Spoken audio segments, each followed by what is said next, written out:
Hi friends, ನಮಸ್ಕಾರ. ಮತ್ತೊಮ್ಮೆ ತಮಗೆಲ್ಲ ಪೂಯಾಸ್ ಕಿಚನ್ಗೆ ಸ್ವಾಗತ. ಕರ್ನಾಟಕದ ಅಥೆಂಟಿಕ್ ಡಿಶ್, ಹಾಗೆ ಕನ್ನಡಿಗರ ಆಲ್ ಟೈಮ್ ಫೇವ್ರೆಟ್ ಡಿಶ್ ಅಂದರೆ ಅದು ಚಿತ್ರಾನ್ನ. ಅಂಥ ಚಿತ್ರಾನ್ನನ ಇವತ್ತು ನಾವು ತೆಂಗಿನಕಾಯಿ ಬಳಸೋ ಮಾಡೋದು ಹೇಗೆ ಅಂತ ನೋಡೋಣ. ಹಾಗಿದ್ರೆ ಮಾಡೋದು ಹೇಗೆ ಅಂತ ನೋಡೋಣ ಬನ್ನಿ. ಇದಕ್ಕೆ ಮೊದಲಿಗೆ ನಾನು 2 ಟೇಬಲ್ ಸ್ಪೂನಷ್ಟು ಎಣ್ಣೆ ತೊಗೊಂಡಿದ್ದೀನಿ.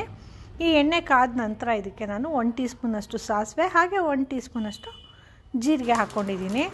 ಈ ಸಾಸಿವೆ ಮತ್ತು ಜೀರಿಗೆ ಸ್ವಲ್ಪ ಚೆನ್ನಾಗಿ ಸಿಡಿದ ನಂತರ ಇದಕ್ಕೆ ನಾನು 1 ಟೀ ಸ್ಪೂನಷ್ಟು ಕಡಲೆಬೇಳೆ ಹಾಗೆ 1 ಟೀ ಸ್ಪೂನಷ್ಟು ಉದ್ದಿನಬೇಳೆ ಹಾಕ್ಕೊಂಡಿದ್ದೀನಿ. ಹಾಗೆ 1 ಟೇಬಲ್ ಸ್ಪೂನಷ್ಟು ಕಡಲೆಕಾಯಿ ಬೀಜ ಹಾಕ್ಕೊಂಡಿದ್ದೀನಿ. ಇಲ್ಲಿ ಕಡಲೆಕಾಯಿ ಬೀಜ ಸ್ವಲ್ಪ ಜಾಸ್ತಿ ಬೇಕು, ಪ್ರತಿ ತುತ್ತಿಗೂ ಸಿಗಬೇಕು ಅನ್ನೋದಾದರೆ ಇದು ಸ್ವಲ್ಪ ಜಾಸ್ತಿ ಕೂಡ ಹಾಕ್ಕೋಬೋದು. ಈಗ ಈ ಕಡಲೆಬೇಳೆ, ಉದ್ದಿನಬೇಳೆ ಹಾಗೆ ಕಡಲೆಕಾಯಿ ಬೀಜ ಎಲ್ಲ ಸ್ವಲ್ಪ ಕೆಂಪಗಾಗೋ ರೀತಿ ಚೆನ್ನಾಗಿ ಹುರ್ಕೋಬೇಕು. ಹೀಗೆ ಚೆನ್ನಾಗಿ ಒಳ್ಳೆ ಹೊಂಬಣ್ಣ ಬರೋ ರೀತಿ ಫ್ರೈ ಮಾಡಿಕೊಂಡು ನಂತರ ಇದಕ್ಕೆ ನಾನು ಒಂದು 8-10 ಹಸಿಮೆಣಸಿನ್ಕಾಯಿನ ಈ ರೀತಿ ಸ್ಲಿಟ್ ಮಾಡಿ ಹಾಕ್ಕೊಂಡಿದ್ದೀನಿ. ಹಾಗೆ 2 ಕಡ್ಡಿಯಷ್ಟು ಕರಿಬೇವು ಕೂಡ ಹಾಕ್ಕೊಂಡಿದ್ದೀನಿ. ಇಲ್ಲಿ ತೆಂಗಿನಕಾಯಿನ ಬಳಸ್ತಾ ಇರೋದ್ರಿಂದ ತೆಂಗಿನಕಾಯಿ ಸ್ವಲ್ಪ ಸ್ವೀಟಿಶ್ ಇರುತ್ತಲ್ಲ, ಹಾಗಾಗಿ ಸ್ವಲ್ಪ ಹಸಿಮೆಣಸಿನ್ಕಾಯಿನ ಜಾಸ್ತಿ ಹಾಕ್ಕೊಂಡಿದ್ದೀನಿ. ಬೇಕಂದರೆ ನಿಮ್ಮ ಖಾರಕ್ಕೆ ಅನುಗುಣವಾಗಿ ಎಷ್ಟು ಬೇಕೋ ಅಷ್ಟು ಮೆಣಸಿನ್ಕಾಯಿ ಹಾಕ್ಕೋಬೋದು.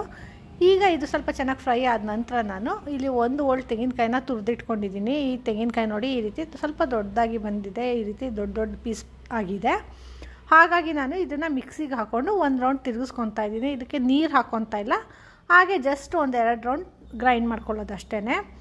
ಈ ರೀತಿ ಮಿಕ್ಸಿಗೆ ಹಾಕಿ ತರಿಯಾಗಿ ಗ್ರೈಂಡ್ ಕೂಡ ಮಾಡ್ಕೋಬೋದು, ಅಥವಾ ತುರಿದಿರೋಂಥ ತುರಿ ನಿಮಗೆ ಸಣ್ಣ ತುರಿ ಬಂದಿದೆ ಅನ್ನೋದಾದರೆ ಹಾಗೆ ಡೈರೆಕ್ಟಾಗಿ ಕೂಡ ಹಾಕ್ಕೋಬೋದು. ಈಗ ಈ ಮಾಡ್ಕೊಂಡಿರೋಂಥ ತೆಂಗಿನಕಾಯಿ ತುರಿನ ಈ ಒಗ್ಗರಣೆಗೆ ಹಾಕ್ಕೊಂಡು ಮಿಕ್ಸ್ ಮಾಡ್ಕೊತಾ ಇದ್ದೀನಿ. ಹಾಗೆ ಇಲ್ಲಿ 1/4 ಟೀ ಸ್ಪೂನಷ್ಟು ಅರಿಶಿನ ಮತ್ತು ರುಚಿಗೆ ತಕ್ಕಷ್ಟು ಉಪ್ಪು ಕೂಡ ಹಾಕ್ಕೊಂಡಿದ್ದೀನಿ. ಈಗ ಈ ಎಲ್ಲ ಸಾಮಗ್ರಿಗಳನ್ನ ಚೆನ್ನಾಗಿ ಫ್ರೈ ಮಾಡ್ಕೋಬೇಕು. ಇಲ್ಲಿ ಹಸಿ ತೆಂಗಿನಕಾಯಿ ಹಾಕ್ಕೊಂಡಿರೋದ್ರಿಂದ ಈ ಹಸಿ ವಾಸನೆ ಎಲ್ಲ ಹೋಗಿ ಸ್ವಲ್ಪ ಚೆನ್ನಾಗಿ ಫ್ರೈ ಆಗೋ ರೀತಿ ಫ್ರೈ ಮಾಡ್ಕೋಬೇಕು. ಹಾಗೆ ಸ್ವಲ್ಪ ಮೀಡಿಯಮ್ ಫ್ಲೇಮಲ್ಲಿ ಫ್ರೈ ಮಾಡಿಕೊಂಡ್ರೆ ಸಾಕಾಗುತ್ತೆ.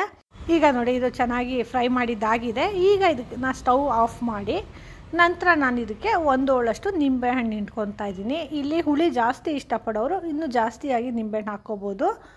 ಈ ಅಳತೆಗೆ ಕರೆಕ್ಟಾಗಿ 1 ಹೋಳು ನಿಂಬೆಹಣ್ಣು ಹಾಕ್ಕೊಂಡ್ರೆ ಸಾಕಾಗುತ್ತೆ. ಈಗ ಇದನ್ನು ಚೆನ್ನಾಗಿ ಮಿಕ್ಸ್ ಮಾಡ್ಕೊತಾ ಇದ್ದೀನಿ. ಹೀಗೆ ಚೆನ್ನಾಗಿ ಮಿಕ್ಸ್ ಮಾಡಿಕೊಂಡು ನಂತರ ಈಗಾಗಲೇ 1 ಬೌಲಷ್ಟು ಅನ್ನನ ನಾನು ಈ ರೀತಿ ತಣ್ಣಗೆ ಮಾಡಿ ಇಟ್ಕೊಂಡಿದ್ದೀನಿ.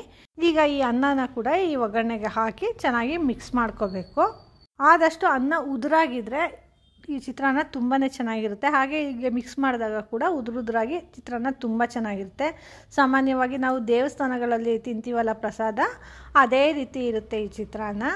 ಈಗ ಚೆನ್ನಾಗಿ ಮಿಕ್ಸ್ ಮಾಡಿಕೊಂಡು ನಂತರ ಇದಕ್ಕೆ ಲಾಸ್ಟಲ್ಲಿ ಸ್ವಲ್ಪ ಕೊತ್ತಂಬರಿ ಸೊಪ್ಪನ್ನ ಸಣ್ಣದಾಗಿ ಕಟ್ ಮಾಡಿ ಹಾಕ್ಕೊಂಡಿದ್ದೀನಿ. ಇದನ್ನ ಕೂಡ ಚೆನ್ನಾಗಿ ಮಿಕ್ಸ್ ಮಾಡ್ಕೊಳ್ಳೋಣ. ಈ ರೀತಿ ಬಿಸಿ ಅನ್ನಕ್ಕೆ ಅಷ್ಟೇ ಅಲ್ಲ, ರಾತ್ರಿ ಉಳಿದಂಥ ಅನ್ನದಲ್ಲಿ ಈ ಥರ ಚಿತ್ರಾನ್ನ ಮಾಡಿಕೊಂಡ್ರೂ ಕೂಡ ಅಷ್ಟೇ ತುಂಬಾ ಚೆನ್ನಾಗಿರುತ್ತೆ. ನೋಡಿ ಈಗ ಮಿಕ್ಸ್ ಮಾಡ್ಕೊಂಡಿದ್ದಾಗಿದೆ.